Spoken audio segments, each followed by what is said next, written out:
Hey guys, welcome to Brick Hub. Today I'm going to review the LEGO Hoth AT-ST. As always, if you guys enjoy this video, be sure to smash that like button, comment down below to let me know what you think, and subscribe to this channel for more content just like this. Also, check out our Instagram page. So first things first, this is the Hoth AT-ST set number 75322, rated ages 9+, with 586 pieces. Now, this is probably the most expensive AT-ST we have gotten ever. I mean, I guess the Raider AT-ST was also $50, but this one is just kind of like the regular standalone AT-ST with no new minifigures other than like the Chewbacca. Everyone else, like, we've seen certain variations of them before. Now, something that's kind of weird about this set is this is a really long or like tall box. I'm really not sure why they went with that design, but it was pretty weird to me.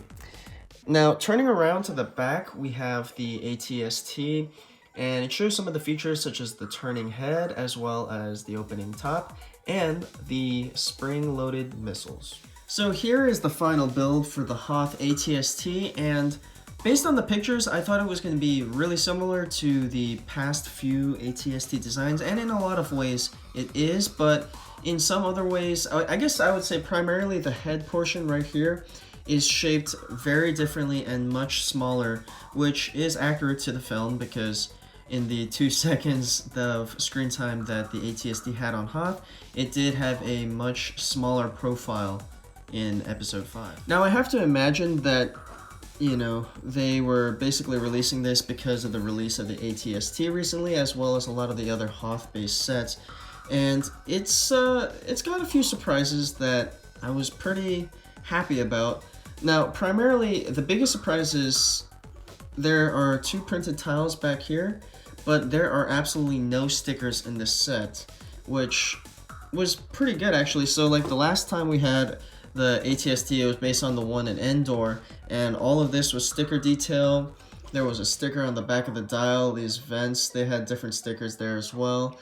And I'm really glad that we finally have an AT-ST that's all just brick built. Now, as far as the functions go, it still has the same head swivel that, you know, you have this dial in the back to turn that. It's really one of those features that I really don't think a lot of people are going to need, but, you know, it's good to have it. It has turrets that go up and down on the front and on the sides. You can turn them, even though it is a little bit rough.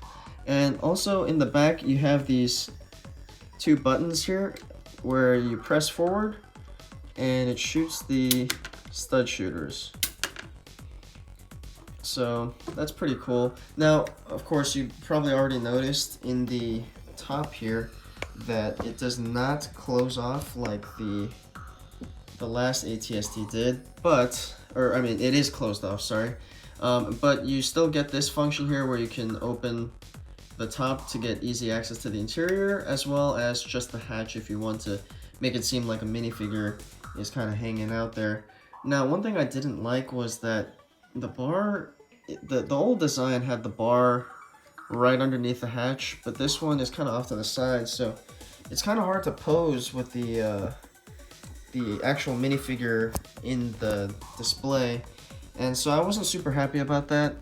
And another thing I didn't really like was when you open it up, it is a very, very cramped space. The lighting's kind of tough, but there's only room for 1 minifigure, and we know that AT-STs have seating for 2 minifigures.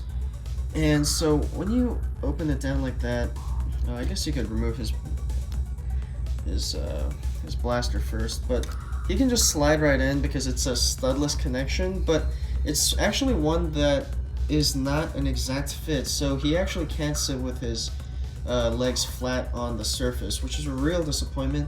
And even still, oh well, I guess it does shut completely. I thought he might not be able to clear that, but I wasn't super happy about that. I was planning on modding this to have enough space for 2 seats, and I still might, but it's going to take a lot more figuring out than the old model did. Now to move on to something new, we have the new Snow Chewbacca, and basically it's exactly the same as an old Chewbacca, except he has snow in his fur.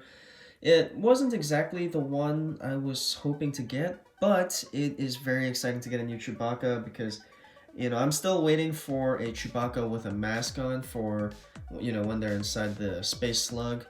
I thought that would have come with the Millennium Falcon because Han and Leia had the masks, but Chewbacca didn't.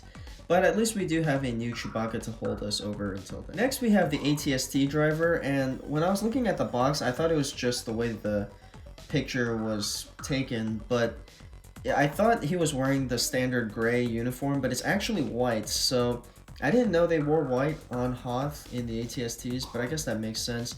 And he does also have an alternate expression here. It's a little bit angry, but that does make this an exclusive minifigure, which is actually pretty cool.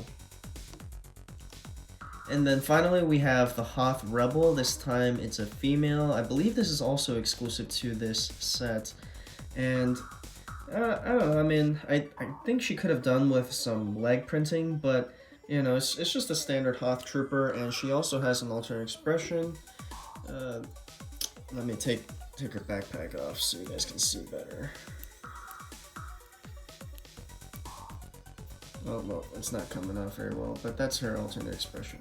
And even though this isn't a minifigure, I guess I'm kind of showing this off with the other minifigures, but this is an Imperial Probe Droid, which is actually a pretty nice addition to this set.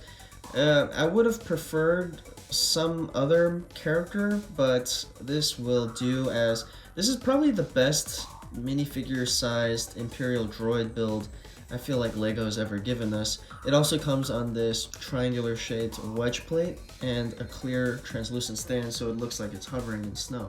And I mentioned before that it's got a lot of similarities as well as some differences from the last AT-ST.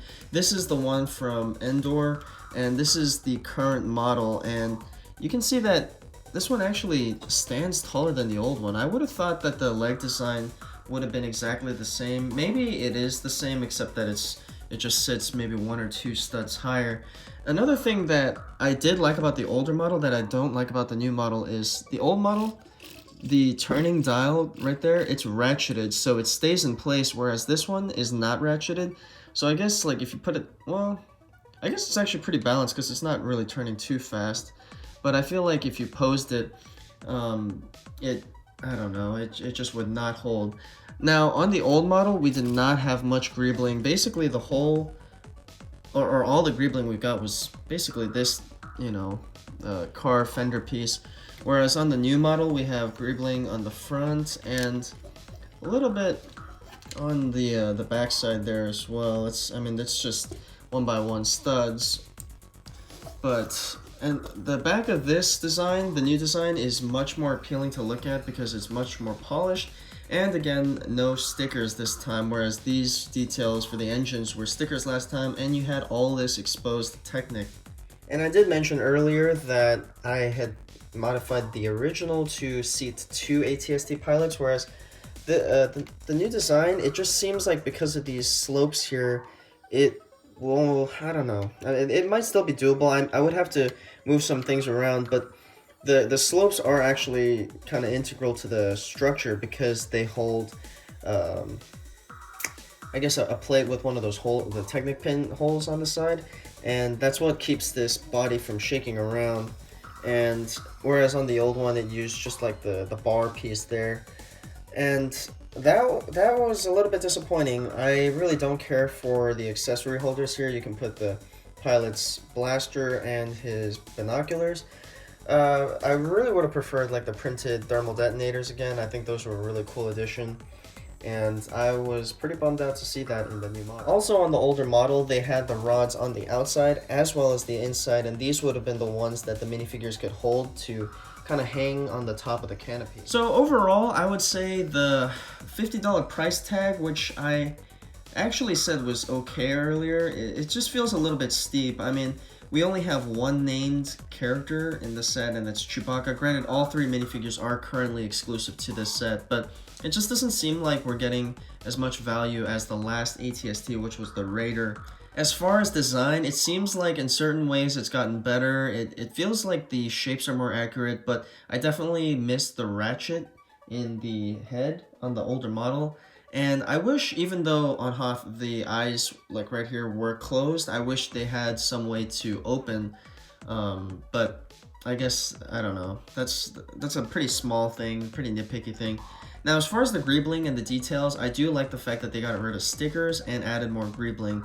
I think that looks much better. I also think the side cannons right here and right here look much better than the older design, whereas the older design was much more simplified. Anyways, what do you guys think? Let me know in the comments below. If you guys enjoyed this video, be sure to smash that like button and also subscribe to this channel for more content just like this. Thanks, guys. Bye.